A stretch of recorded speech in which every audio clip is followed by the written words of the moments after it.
las raíces de la migración centroamericana. ¿Por qué seguimos expulsando población? Durante décadas, Guatemala y Honduras y El Salvador han recibido miles y millones de dólares en cooperación internacional para combatir las causas de la migración. ¿Por qué pese a ello la migración irregular continúa creciendo? ¿Ha fracasado el modelo de política pública? Porque siento yo que la migración irregular, especial énfasis en ese apellido irregular, muchos le llaman ilegal, pero creo que es un término un poco eh, controvertido, se ha vuelto un negocio Ujú. para justamente estas partes que lucran de esta situación. Es muy lamentable, sí. Lo que pasa, Amanda, que si nosotros tenemos un techo con mucha gotera, Ujú. creo que la forma de solucionar la situación es cambiando el techo, no ponerle parches. Y Exacto. parches baratos, porque ¿qué va a pasar? Al siguiente invierno vamos a tener más gotera Ujú. y la misma gotera tal vez más grande. Entonces, esto es lo que está pasando. Estamos teniendo ayuda de cooperación internacional, que aquí yo tengo una dicotomía, porque una cosa es asistencia, pero aquí estamos cayendo en el asistencialismo, haciendo que las personas dependan de estas situaciones. Yo he visto manejos bastante lamentables de fondos millonarios, millonarios, en tratar de reducir la migración ilegal o irregular, y que se basan en medir, en llenar números, en llenar cifras. Sí, capacitamos 300 jóvenes, capacitamos 500 jóvenes, pero no se les está dando una capacitación real y efectiva a estos jóvenes, que muchas veces o regresaron de un camino de los Estados Unidos. En Honduras, nuestros países son Estados Unidos, México, que ahora ya es más país de destino, España, Italia. Entonces regresaron y quieren reconstruir su vida, y lo que se encuentran es una solución que más bien se convierte en una nueva excusa de expulsión. Tu país Exactamente. lo está expulsando y, y incrementando la desesperanza, porque la gente necesita plata rápido. Si la persona está pensando en irse, mucho más, porque tenemos que luchar contra el familiar que está en los Estados Unidos diciéndole: aquí tengo el dinero, te voy a pagar el coyote, y no pasa nada porque yo lo logré. O sea, ya con eso, ya estuvo.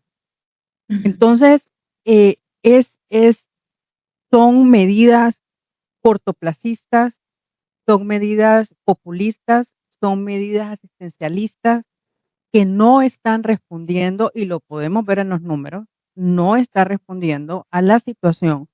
Y muchas veces, como le decía antes, se está convirtiendo en una causa de expulsión nuevamente. O diciendo: esta fue la gota que derramó el vaso, me prometieron una cosa y no la cumplieron, con muchos fondos, con muchas, y conste, yo soy consultora, Ujú. pero con muchos empleos de consultores que no están satisfaciendo realmente la necesidad que hay. Muchos gobiernos suelen atribuir la migración exclusivamente a la pobreza. Sin embargo, ¿qué peso tienen factores como la corrupción, la debilidad institucional, la inseguridad, el crimen organizado y la falta de Estado de Derecho en la decisión de migrar? Bueno, aquí caemos en una transferencia de culpa, porque casi que a los gobiernos les falta decir: es que la culpa la tiene la pobreza y la gente tiene la culpa de ser pobre. Entonces, cuando todos estos elementos que mencionaste de crimen organizado, de extorsiones, de toda la falencia que tenemos aquí abajo, porque todo eso pasa aquí abajo, pero ¿qué está pasando aquí cuando hablamos de Estado de Derecho, de gobernanza, de descentralización o macrocentralización. Todo la pobreza no surgió porque se le ocurrió un día a Pedrito decir, hoy me levanté pobre, ¿verdad? Y yo quiero ser pobre y nunca más quiero salir de aquí y quiero que esto me pase. No, creo que los gobiernos no están atacando la raíz. Hubo un programa en un gobierno estadounidense anterior que se llamaba algo así como Atacando las raíces de la migración, y hubo mucho debate a raíz de esto. Realmente no se están atacando la raíz de la migración, porque para mí la migración irregular es, y por eso mucho enfocado mi trabajo en eso, porque es el síntoma donde vemos todo lo que no funciona en los gobiernos, todo lo que no funciona. ¿Por qué alguien se quiere ir? No sé si has tenido la oportunidad de hablar con alguien que esté a punto de cruzar la frontera, a punto de irse o en las fronteras mismas, y eso es desgarrador. No hay argumento que uno pueda tener para decirle a la persona, sabe que no No se lo vaya, ves. Ujú, no lo haga. ujú, Yo hablé una vez con una mujer de unos no más de 25 años, con 2 niñas. La niña mayor no tenía más de 7 años, la menor 3 años aproximadamente, y yo le pregunté, pero no tiene miedo del desierto, no tiene miedo de todos los peligros que puedan haber en la ruta migratoria. Y me decía, pues si aquí aguantan hasta 3 días hambre. Jesús. ¿Qué más me da que aguanten 1 o 2 días más? Ujú, Si yo sé que ese es el precio que hay que pagar para tener una mejor calidad de vida en los Estados Unidos. Yo, hasta el sol de hoy, eso fue hace aproximadamente 5 años, hasta el sol de hoy, yo me sigo preguntando qué respuesta o qué argumento válido yo le doy a esta mamá que ujú. está buscando en desesperación una mejor calidad de vida para sus hijos. No lo Exactamente. encuentro. Entonces, ¿qué pasa? ¿Qué pasa con esta mujer? ¿Qué pasa con estos papás, con estos que están viéndose también en la situación de desesperación extrema, de enviar a sus hijos solos? Porque también es esta parte la más desgarradora, creo yo que es el eslabón más débil de toda la cadena, que son los menores que viajan solos. Entonces, ¿qué respuesta se les está dando? Se les está dando una educación de calidad, hay una gobernanza adecuada, un Estado de Derecho para que haya inversión en los países y la inversión genere empleo. ¿Qué está pasando que no se está generando dirían, la Guatemala profunda o nosotros en la Honduras rural, en las áreas rurales de El Salvador? Porque hay migración. Ujú. No se puede, porque la migración, Amanda, es inherente al ser humano. Eso es bíblico, eso es desde que el ser humano es ser humano, Claro. porque es normal moverse del lado A al lado B, de donde no estamos bien a donde podemos estar mejor. La situación es que los flujos migratorios no son normales. No está la gente está emigrando o está escapando. Entonces, ahí es donde los gobiernos hacen esa transferencia de culpa y en el peor de los casos, pues acaban culpando a los Estados Unidos. Esa es otra conversación. Pero creo que podríamos aquí estar en una entrevista muy larga, Claro. hablando de esto, pero en cuento corto, básicamente, creo que los gobiernos no lo están haciendo y cuando hablemos un poco más de números, pues vamos a ver por qué. Estados Unidos ha endurecido su política migratoria y ha insistido en que los países de origen deben asumir una mayor responsabilidad para reducir la migración irregular. ¿Considera que los gobiernos centroamericanos han respondido con seriedad a ese llamado o han trasladado la responsabilidad hacia Washington? La han trasladado a Washington. Esa transferencia de responsabilidad o de culpa es que yo no sé en qué momento en el ADN se le mete a los políticos, pero lo hacen súper bien. siento que los Estados Unidos está respondiendo de una manera que son unas formas cuestionables, sí. Han habido abusos y violaciones a los derechos humanos también. Sin embargo, creo que volvemos un poco a lo que mencionábamos antes. La gente se va a mover de donde no está bien a donde puede estar mejor. Y eso es exacto. No está bien en Honduras, no está bien en Guatemala, no está bien en El Salvador. Se va a ir a los Estados Unidos, se va a ir a España, se va a ir a Italia. Pero creo que no lo están haciendo. De repente ahora con una medida migratoria o una política de Estado desde la Casa Blanca más fuerte como la estamos viendo, no les queda de otra más que decir, yes, sir, vamos a aceptar, lo vamos a hacer. Pero en realidad lo están haciendo. En realidad sí hay un enfoque en decir, ok, vamos a estabilizar esto, vamos a dejarnos de escándalos todos los meses que puedan ahuyentar la inversión. El gobierno nuevo de Honduras, la nueva administración, ha estado haciendo un juego de política interesante. Todavía es muy poco tiempo para decir está funcionando o no está funcionando porque llevamos apenas, vamos para 6 meses, pero creo que llevarse bien con los Estados Unidos para atraer la inversión y retener a esta población podría ser la jugada más inteligente, más diplomática y que inyecte dinero a nuestros países y empleo. Pero realmente esto no puede ser una política de 4 años. Eso tiene que ser una política de Estado que esté y no ver y no jugar con esto a las ideologías y a la politiquería porque son vidas las que están dependiendo de esto.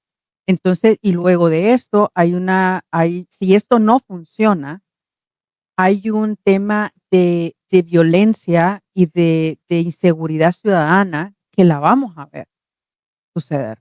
Porque hay otro fenómeno, Amanda, que es la gente que está entrampada, la gente que está inmovilizada, que dice, no me puedo ir porque no me está funcionando, porque la ruta migratoria no es opción, pero ¿y si me quedo, qué hago? Entonces, creo que los gobiernos tienen que ser, o las administraciones tienen que ser un poquito más sabias en cómo juegan sus cartas en esto y poder estabilizar la casa, poder ordenar la casa para que puedan haber estos empleos y que la gente no se vea obligada a ir y se dejen de echar culpas a otros lados donde todo el mundo sabemos qué es lo que está pasando. Exactamente. Ok.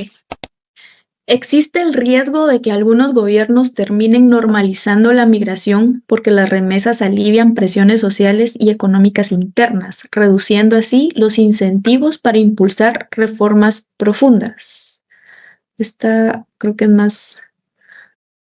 Ok, pues sí es pregunta, pero creo que la leí como que fuera texto normal. Entonces sería, ¿existe el riesgo de que algunos gobiernos terminen normalizando la migración porque las remesas alivian presiones sociales y económicas internas, reduciendo así los incentivos para impulsar reformas profundas?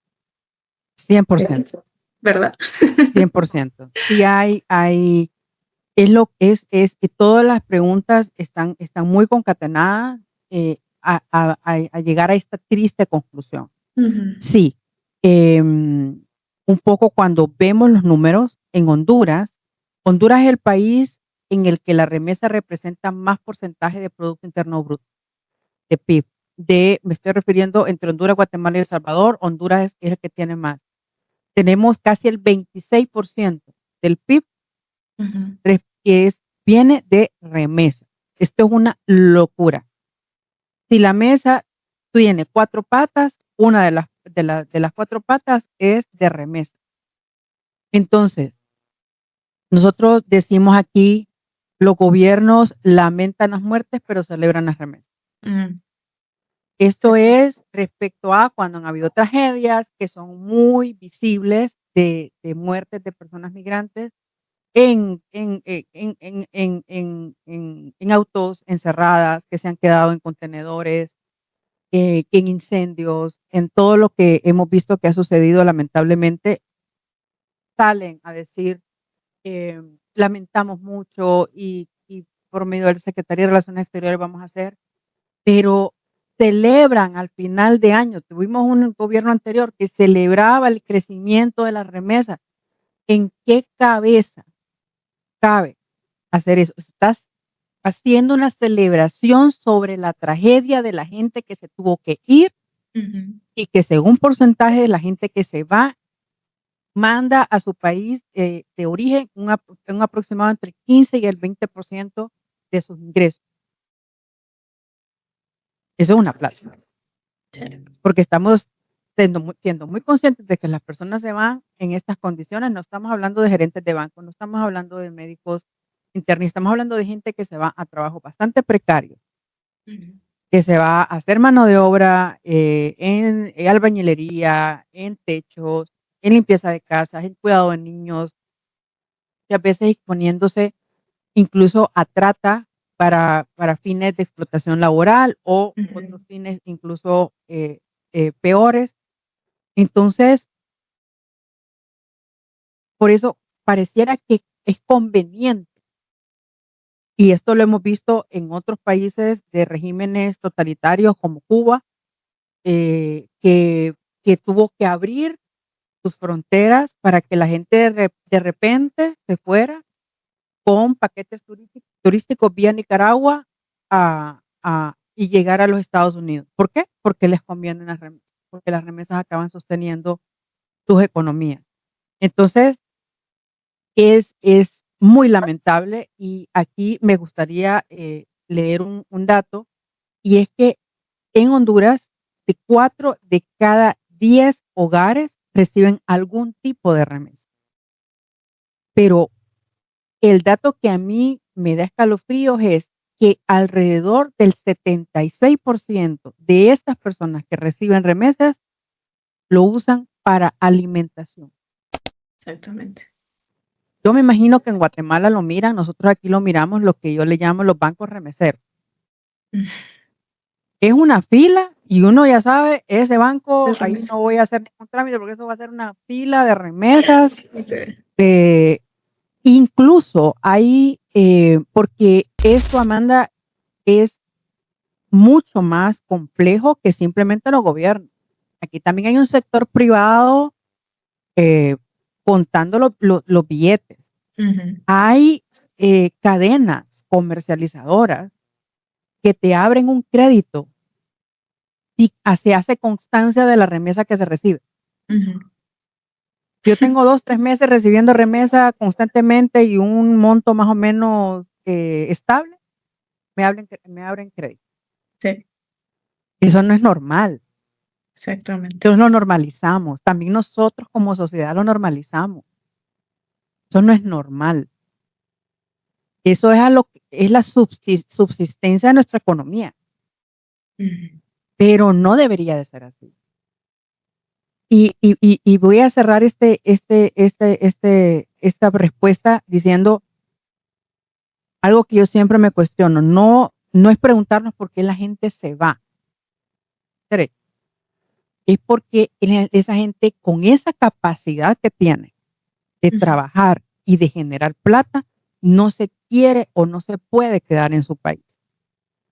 Llámese Honduras, Guatemala o El Salvador. Creo que esa es la pregunta.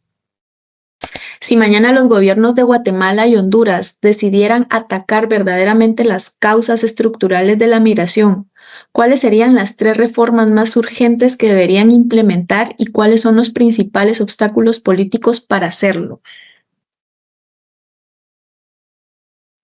Creo que nosotros en Honduras tuvimos una ola bastante alentadora hace varios años, tratando de descentralizar procesos administrativos para la apertura de empresas.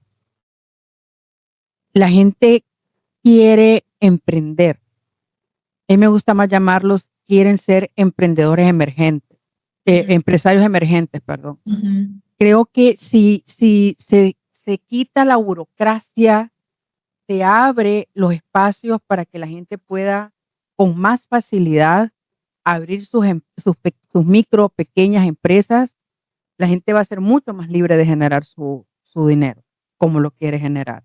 Porque miramos a la señora que vende el jugo, a la señora que vende algo de limpieza. Hay mucha gana de crear, Ujú. incluso en tecnología, los jóvenes. Ujú. Hay mucha gana de generar todo este conocimiento, de generar todos estos herramientas. Entonces, esa es una. La otra sería educación.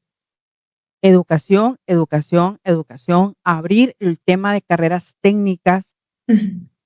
Ahora, las nuevas generaciones vienen con una gana de estudiar, pero algo más corto, algo más rápido. Quiero dinero. Exactamente.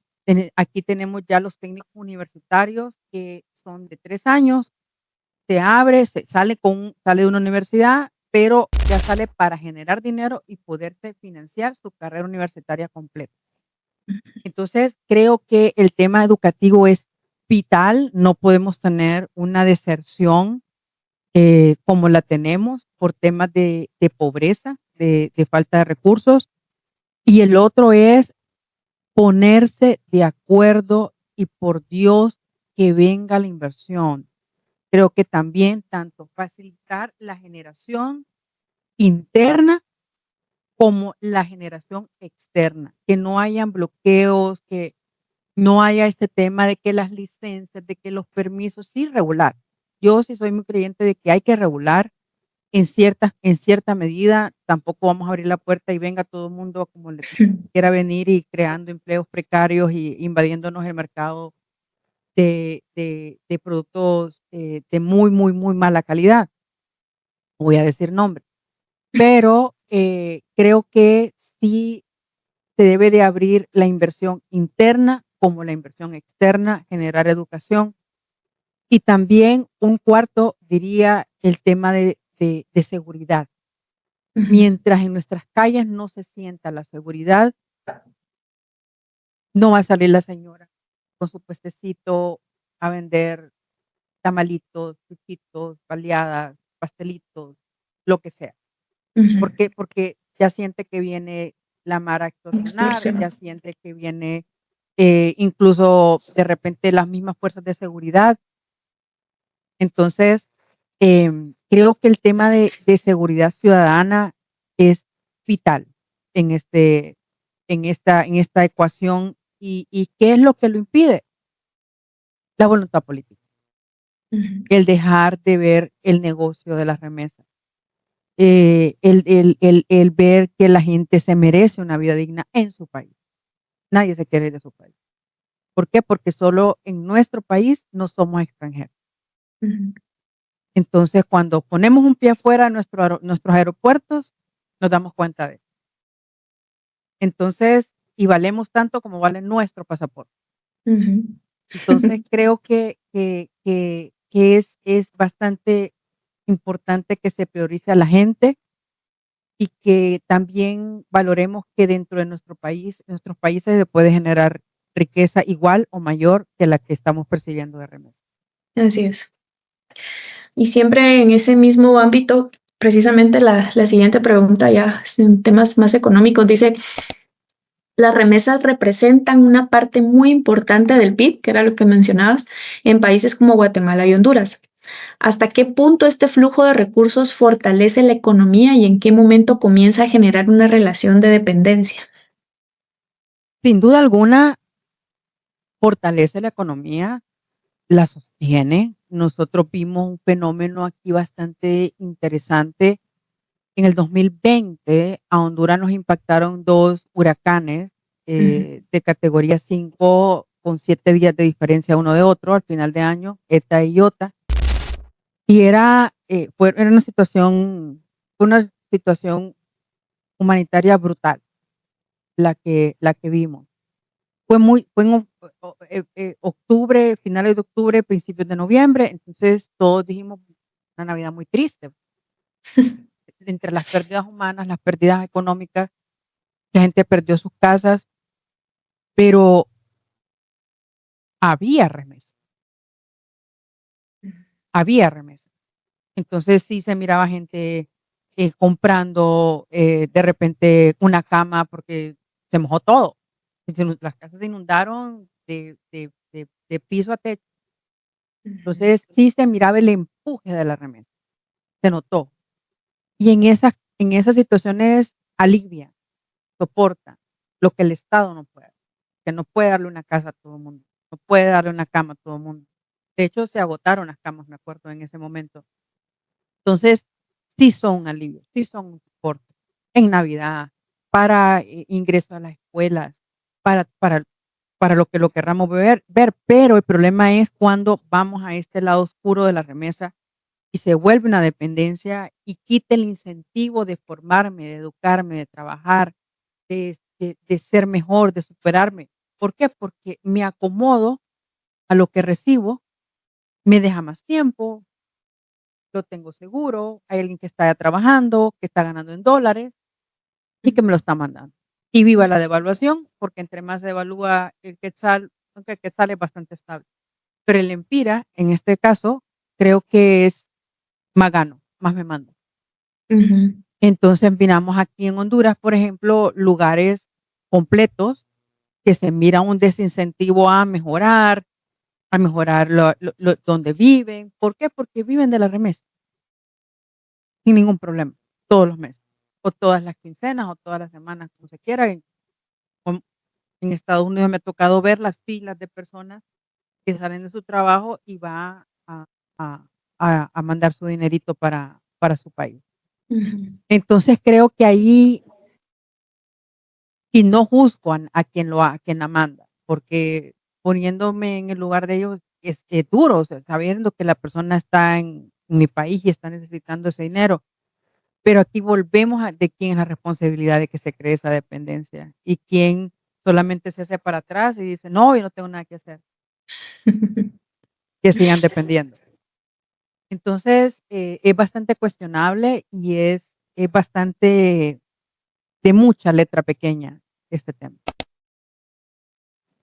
Frecuentemente se afirma que las remesas sostienen el consumo, pero no necesariamente impulsan la productividad.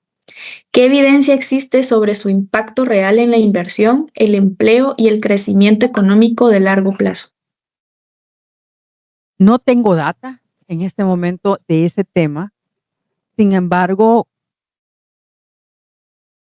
creo que ese 70 y pico por ciento de personas que invierten esa remesa en alimentación nos dejan ver que las poblaciones que la reciben son altamente dependientes y altamente simplemente subsisten con ese dinero. Entonces es imposible que haya una reinversión de esa plata.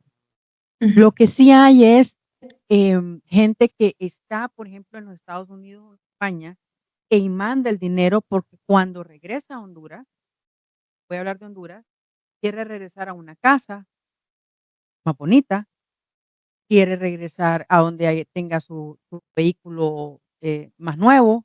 Entonces, está como invirtiendo en adelantado para su retorno al país. Sin embargo, ¿y esto qué genera? Pues genera empleo, pero un empleo cortoplacista. El otro día yo estaba en una aldea y cuando iba entrando yo me quedé como bien sorprendida de las casas que había. Muy bonitas, muy modernas también. O sea, como que ya estaban hechas por alguien o pensadas por alguien que ya había visto algo afuera. Y dije, este es dinero de remesa. Es que yo esto yo no tengo pruebas, pero tampoco dudas que esta es plata de remesa. Cuando Claro. ya me senté con como los coordinadores de la comunidad, me dijeron, sí, Elena, este es dinero de remesa. Y tenemos un equipo de albañiles, o sea, que ya están contentos, ¿verdad? Porque han hecho las casas y ya le saben, y también ahí viene también que ellos se les ha abierto la mente de ver otros diseños, de ver otras formas de trabajar. Entonces, esto ahí sí bien interesante, esa remesa social, no todo es la remesa económica, también la remesa social que se mueve. Entonces, en ese sentido hay una inversión, pero hay una inversión personal. Ujú, No hay una inversión para generar más empleo, no hay una, o lo hay, pero es muy pequeño. No hay un impacto ujú, que trascienda mucho en esto. ¿Por qué? Porque están viendo de que si invierten ese dinero en los Estados Unidos es más redituable. ujú. Su plata se mueve más, hay más facilidades de crear empresas, hay más movilidad económica, cosa que en nuestros países, pues lamentablemente para que eso pase necesitan varias generaciones. Exactamente. Ok.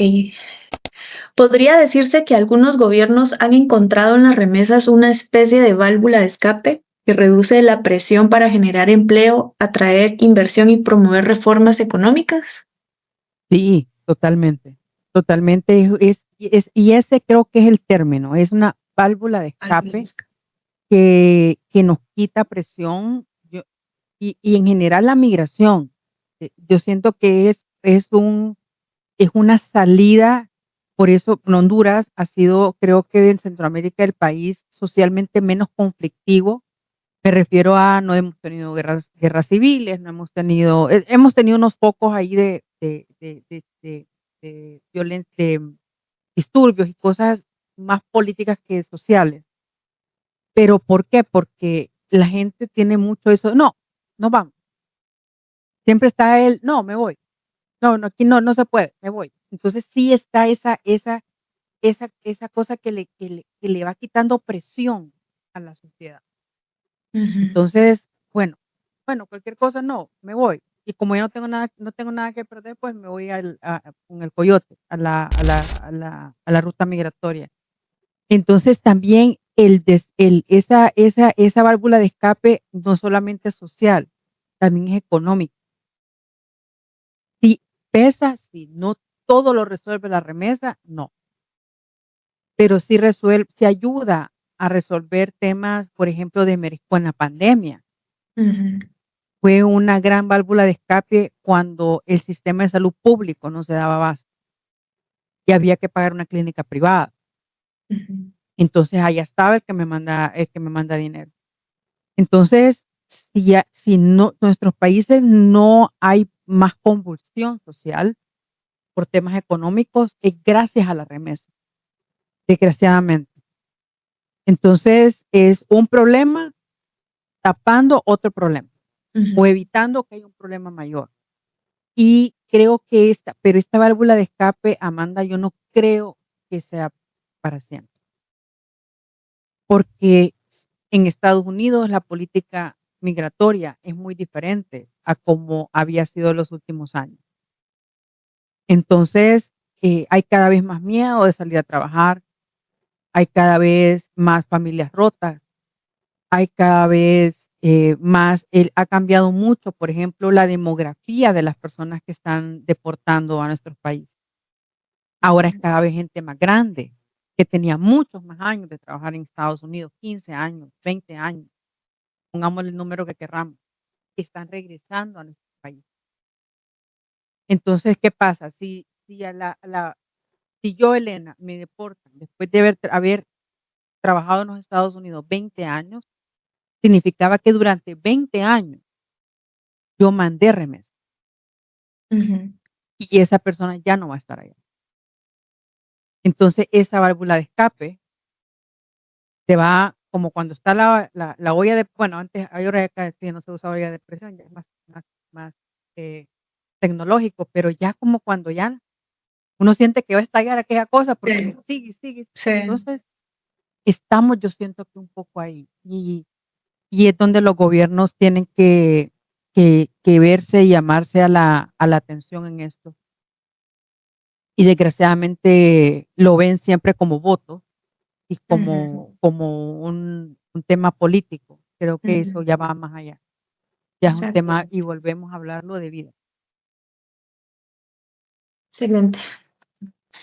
Eh, ¿Qué incurriría con las economías centroamericanas si Estados Unidos endureciera aún más las políticas migratorias o disminuyera significativamente el envío de remesas? ¿Qué tan preparadas están nuestras economías para enfrentar ese escenario? Creo que no están preparadas y no están planeando nada para que eso no suceda. Siempre está como ese miedo ahí de que le van a poner impuestos a las remesas, de que es como un arma política también de lado y lado, pero más, o sea, quien tiene sartén del mango es los Estados Unidos y aquí no hay que perderse. Es como un pequinés peleando con un pitbull. Ella se sabe qué va a pasar. Ujú. Pero creo que la arrogancia, la poca visión de nuestras administraciones no lo ven así, no lo están calculando así. Ujú. Debemos de ser más conscientes de que nada es para siempre, de que todo cambia y de que, por ejemplo, ahora hay cada vez más miedo de parte de las empresas en los Estados Unidos a contratar personas con estatus irregular. Se cayó el TPS, muy difícilmente el TPS va a volver porque era una medida temporal. Y cada vez estas ventanas para legalizarse, para regularizar tus procesos migratorios son cada vez más angostas y cada vez menos, porque hay muchos muros. No solamente está el muro que vemos en las fronteras, hay muros de papel, hay muros de burocracia, hay muros de trámites, hay muros de idioma, por ejemplo, Alemania. Entonces, tenemos que ver que esa cuarta pata de la mesa cada vez es más débil, como Ujú. cuando la polilla se va comiendo un mueble que no nos damos cuenta, Ujú. pero de repente, uy, como que coge esta mesa y le ponemos un cartoncito abajo, ¿verdad? Para que se empareje. Para que haga el balance. Ajá, para que haya, pero eso no está. Y Exacto. entonces creo que si no lo aprendieron con esta administración, que parece que llevará 20 años, pero apenas lleva año y medio, o sea, todavía falta un montón. Sí. Creo que es bastante preocupante, bastante preocupante. Ok, bueno, ya por último, ya la última pregunta de esta ronda. Si el objetivo si el objetivo fuera transformar la migración de una necesidad a una decisión libre, ¿qué políticas económicas deberían impulsarse para que los ciudadanos encuentren oportunidades suficientes para prosperar sin verse obligados a emigrar? Hay una migración que a mí me gusta bastante. Canadá lo ha implementado bastante bien durante varios años y es la migración circular. Es poder tener un permiso de trabajo por un año, 2 años y poder regresar al país y poderlo renovar y poder hacer este círculo virtuoso de migración.